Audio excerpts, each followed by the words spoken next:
This is the Fifth Estate Winning Headlines, your media police post. In this segment, we summarize some of the headlines that you might have missed this morning. But we also take a look at the political pieces that we call cartoons in this country.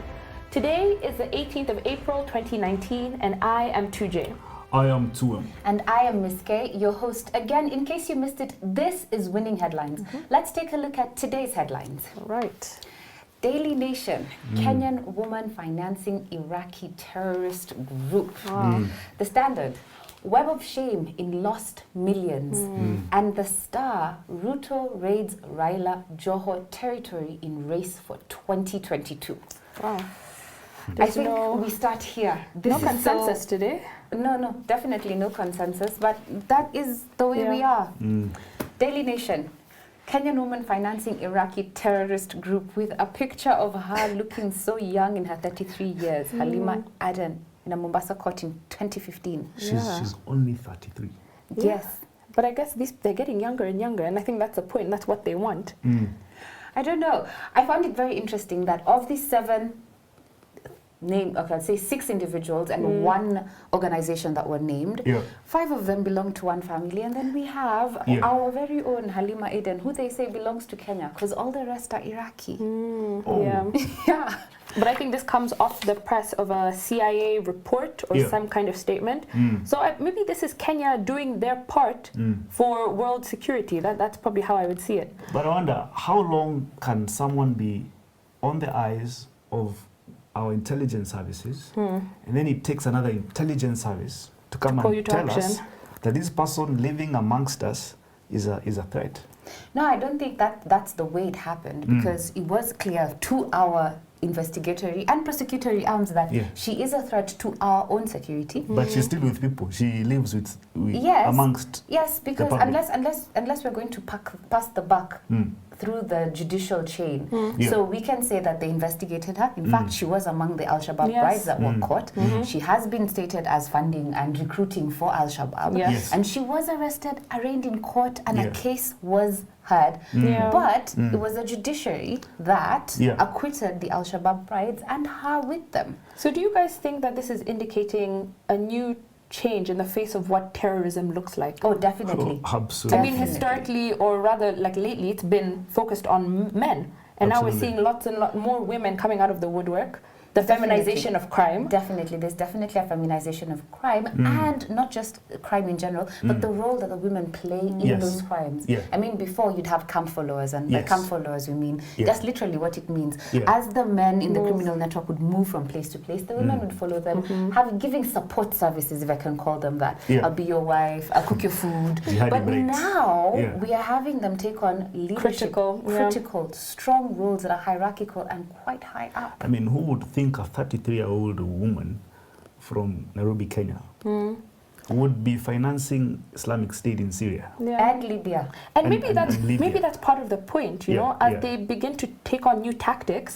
They want their form to change, and so they use unsuspecting characters who we would never look twice at. Absolutely. It's true, you would never look twice at her. She looks very, very docile. I like this. We can keep it in the parking bay. Absolutely. Standard. Web of shame in lost millions.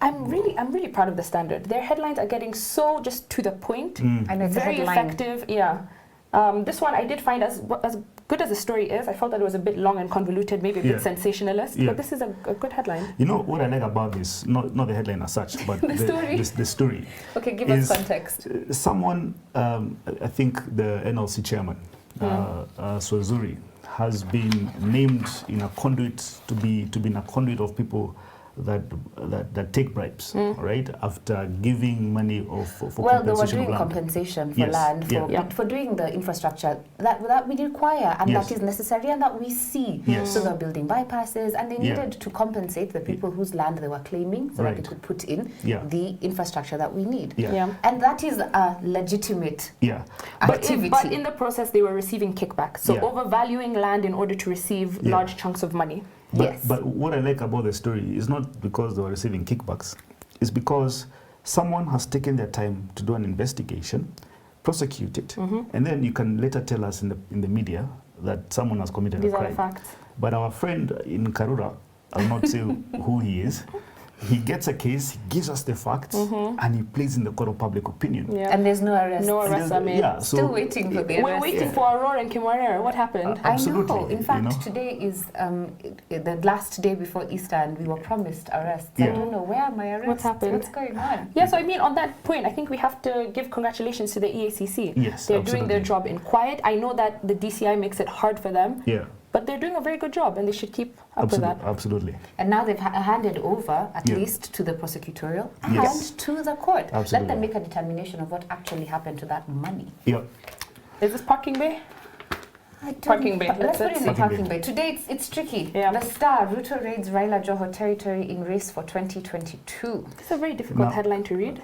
But if you ask me, this is my best headline. Right. I told you guys last week, I like when William Ruto goes to steal candidates from other people. He goes to steal. I mean, what is politics about? We behave like it's a church game. Look, and I'm going to be cheeky about this. If the president and the former prime minister talk about percolating the handshake, if there's someone who has percolated this handshake more than both of them, it's William Ruto. He's going to Coast. He's going to Western, he's going to Cumberland, he's going to Kiambu. Okay, I will say one thing. He's building bridges. Well, yes. You're being very cheeky and very, very loose in your definition of what building a bridge is. But I will say this. Yeah. The more you label Ruto as corrupt and a thief, regardless of what you're saying he's stealing, you know what happens to us as the public? We accept that narrative. We say, become desensitized. This is who he is as a person, and we stop using it as a criteria against him. We accept that's the way he is, he's not going to change. And now we look for a new object of aggression because we will no longer use it against him. Absolutely. Very so I think that the more we keep doing this, the more we keep saying whether we are posting him as corrupt in stealing public funds or whether we're posting him as stealing votes, in the end, we forget that it's supposed to be a negative connotation, and we'll take it for what it is. I call William Ruto the political honey badger, right?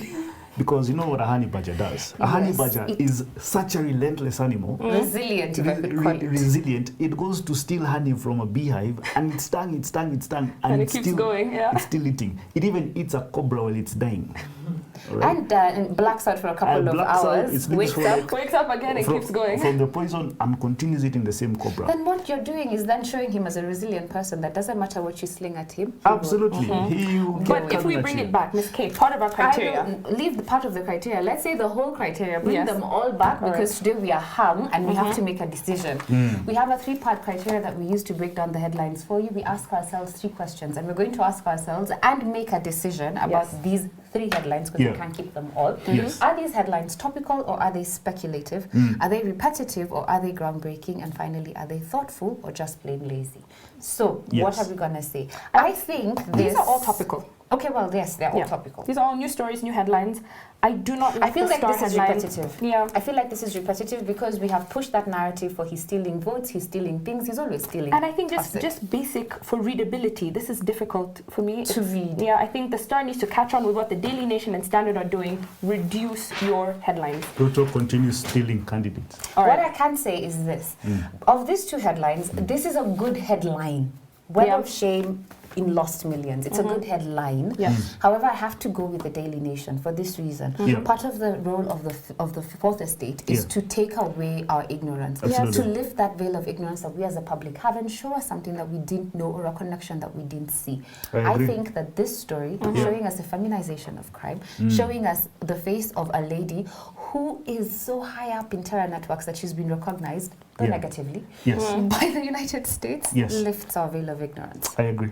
100%. So, can we say the Daily Nation is our winning headline? I disagree, but it's fine. I've been updated. It's fine. We move on. Easter, guys. Okay. In the spirit of forgiveness. So we have a winning headline. Yes, the Daily Nation. On to our next segment, the political pieces that we call cartoons in this country. Just like headlines, we use a 3-part criteria to break them down for you. We ask ourselves 3 questions. Is this cartoon humorous or is it dry? Is it satirical or is it pessimistic? And finally, is it effective or just plain lazy? I see you've picked up The Daily Nation. I love this cartoon. What do you see? By Ndula. It's a depiction of, I don't know, she must be a VIP, a lady, yeah? Pick who you want. And pick your representative and place her name there. And around her is a security detail, right? A retinue of bodyguards. And some of them are holding a baby. Some of them are holding a pink handbag. Others are behaving like butlers. Others are reading shopping lists. And then the caption of it is, VIPs protest withdrawal of security. Security. Quotation, And I like this. I don't know how many of you have watched our female VIPs, and don't look at me like that, you too. They give such tasks to their bodyguards, right? Like holding a handbag. I saw one in a market. The lady is ahead and he's carrying a basket or a kiondo, and he's getting the vegetables and putting them in. I'm like, that's a bodyguard, for goodness sake. She should have come with, I don't know who else. Yeah, 2M, I completely agree with you. Yeah. I think that, who's this? Ndula is putting these female VIPs to task. Yes. And they should be embarrassed of how they treat their bodyguards. I don't agree. Release your venom. No, I'm not. It's not even venom. It's just an honest depiction. I'm saying this. Yeah. We are looking at these women from a very patriarchal perspective. I'm sorry to say this to Jen 2M, but I feel like this is very, very patriarchal. There are 4 archetypes, if I can call them that, that generally in media we portray women as. It's either you're a pet, that means you're token, so you're a token female, you're there because you're pretty and nice and you don't really offend anyone, so we keep you there. Or you're an Iron Maiden, so that means that you're butch, so you're tough and you're hard and you have male traits that you exhibit that are too many. So it's a negative portrayal as well. Or you're a seductress, a temptress. You're exceedingly feminine and we like you for that. If you remember, there was a cartoon that had UHURU looking like she was snapping things. I remember that cartoon very clearly. Okay, so Miss K, who is this woman? This one is the 4th archetype, a mother. Are you saddened by which reality? Is not a bad thing. But look at her, she's so happy. No, this but is Miss K, we must ask ourselves honestly, is this an accurate reflection of the way these women behave? I say have a split screen. If we are going to patriarchally represent the women this way, on this other side, please show me exactly what those bodyguards for male MPs are doing. Yeah, you see, on this other side. If a male bodyguard is told to go and buy cigarettes, that's okay. He's also given some conduit duties in which he's delivering packages that are not food or drink. At least he's happy at doing that. At least he's happy at doing that. Can you imagine carrying a handbag? If you're going to represent, there's not just female MPs. Show them both. Otherwise, leave them all. Our host and leader has spoken. I can't even. I bow out. All right, let's look at the star. Okay. I'm now back. Yeah. I'm done. All right, that's okay. Done. Sometimes we have to... You want to describe this one? Okay. This is a depiction of the former head of state of the Sudan. Yes. In a cell that it has bloodshed. I don't know, these red patches. I think it's meant to be blood, It's meant to be blood. Yeah. And he has his head in his hands. It's very sad and forlorn. Yeah. And it says, head of state, ... Yeah. to guest of the state. It's such a lazy cartoon. It's too literal. Yeah, it's way too literal. And I think it's also in bad taste. I mean, the blood splatter here says expletive Bashir. You'll see it on the screen, so you'll know what we're saying. Yeah. No. We know that Ozo likes to use his captions to... It's his stylistic device. Exactly, for some wordplay. But this is too obvious, it's lazy. But maybe, what if Ozone is telling us something as well? What? That Bashir's end is likely to be replicated across Africa. Where did he say that? He didn't say it. I'm trying to say. Then you're over-analyzing a cartoon, 2M, please. This one, I think we've pushed it. It's most too literal. We know that he's been arrested. We know he's a guest of the state. We all know that that's what you call a prisoner.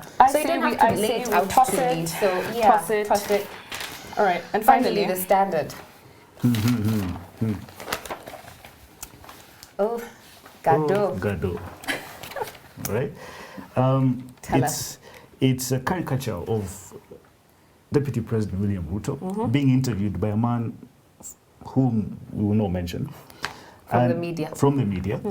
And I think the context of this is William Ruto, I think, over the weekend, he misquoted a Bible verse. Yes. I think it was Matthew chapter 6, verse 35, and instead of Matthew chapter 6, verse 33, I mean, whatever it was.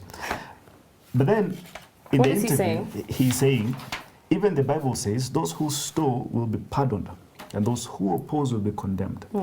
Meaning he is giving some form of convoluted Bible verse. Yes, it is convoluted. All right, but for his own advantage. Or rather the way that we perceive him. For sure.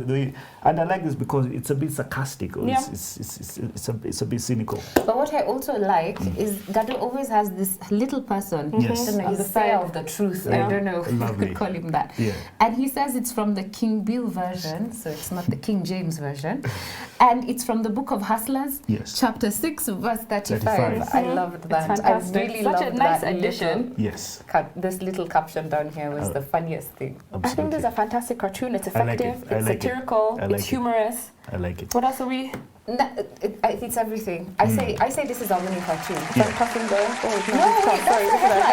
That's our winning headline. So today our winning cartoon is from the Standard Gado. I think it's 3 in a row. Yes, I think it might. Yeah, it is 3 in a row. And our winning headline is the Daily Nation. Do we have a final thought? Always. Parting shot for Easter. And now our final thought. It's a book called The Tipping Point by Malcolm Gladwell. And he defines a tipping point as a tipping point is the moment of critical mass, the threshold, the boiling point. But there are 3 elements to a tipping point, Mrs. Yes, Kay? that's definitely true. Yeah. And he explains that for an idea to spread, for it to get to that point, that boiling point you're saying where it'll either spread like wildfire or collapse, you have 3 things that you need to happen. So those 3 elements are 1, that the idea is sticky, or it has a stickiness factor. So that means you're able to retain it, it's memorable, and it has continuity. The second one is the power of context, and I think we alluded to this yesterday. So this is talking about the environment in which this idea, this phenomenon is being spread. How is that environment? Is it receptive to it? So in the same way we talked about if we were to have any revolution and we really push that idea out there, and this is really an out there idea, what is the context in which it is happening?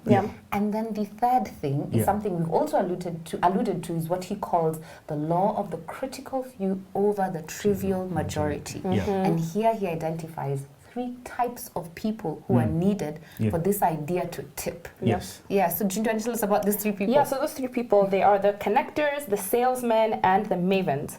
So the connectors are those people who have a huge network, who are able to have access to lots of people. But then that has to be met by the salesmen, and those are people who can boast ideas. They have positive ideas about, these trends, and they're able to then pass it on to other people. Then finally you have the mavens, and those are people who hoard information. So I think it's how those 3 people work together to make that trend tip. Sorry, okay, go ahead. Thank you. Tuje, can we say that this lady, Halima Aden, is a connector? Would I be pushing it if I said that? Because I find it very hard to understand how you have this singular lady from Kenya in a crowd of people who have been on the US's radar from the days of Saddam Hussein. So I think another important point when you talk about the connectors is the 6 degrees of separation, right? So this is a theory or an idea that suggests that from one person you could be 6 degrees. 6 degrees, you would have 6 degrees of separation to another influential person. And I think being a connector, which I agree that she is, and the position that she's found herself in, she was connected to a lot of wealthy people. How did a woman in Kenya from Mombasa end up being connected to a very wealthy and influential family in Iraq? End up receiving 15 million shillings to finance activities in our region. I find it very difficult to understand. My friends here, there's a reason why I asked. You chose read this book, and it's something that you asked us yesterday. Is Kenya primed for an uprising? And then, I've been reading social media comments over the past couple of days. And I sense this huge thing, this discontent and this groundswell, right? And there are so many factors underlying this uprising, if at all it's going to happen. There is the housing levy, for example. People have bashed the president on this. All right. And the court has, if we're to use it, as of the headline, but as of today, the court has put paused that housing levy. They've put a ban on it for a while until they hear the case. Yeah. Absolutely, you know. You have Huduma number. You have Huduma number. You have corruption. You have, you know, and I don't know whether this is, and of course the drought as well. I don't know whether this is manufactured. I don't know whether people are putting these headlines over here so that we can have something against government, all right? Last time what you call manufactured consent. Yeah, I don't know. I don't know whether it's a spontaneous order sort of thing that people are continuously feeling like they would want to have a change of government, and I'm saying that very carefully. You see, there are certain things. Malcolm Gladwell. Says that there's a line to a boiling point. There's a threshold. There is. And those are those three things that I said. Yeah. Is it sticky? What's the context? Who are the critical few that you need to tip it? Yeah. And those are the rules of an epidemic generally. Yes. And if I was to agree, I think what you've alluded to is that the context is ripe. Yes. The context is very ripe. Yeah. The people feel that the government is infringing on their personal space. The things that it is doing are affecting them personally. It's hurting them. It's personal. But also, there are other environmental factors that we cannot forget. We have a looming drought, a looming famine that is worse than we're going to have in the past 38 years. Now, if you have that context, the people are hungry, the people are feeling attacked by the government, overtaxed. They're feeling like the cost of living is so high. And then you have the right people. You have the poet. That are now all on the same side. You have the men of action, the men of words who take this angst and put it into the correct framework and acutely say what the people are feeling. Then you have a man of action who picks it up. And I don't know, maybe we are headed to that tipping point. You know what caused the Sudan revolution? You know what was a tipping point? High food prices. Yeah, specifically the price of bread. Price of bread goes up. There are lines outside ATMs and everything. Proper financial crisis. By the time we know it, can we just say this is something to watch? Kenya, we're headed towards the tipping point, and I don't know where we'll go, whether it will spread like wildfire or collapse. God forbid, though. But happy Easter. Yes, happy Easter. This is Winning Headlines. Today, our winning headline is from Daily Nation. Our winning cartoon is from Gado of the Standard. Have a great, long weekend. See you on Tuesday. Bye-bye.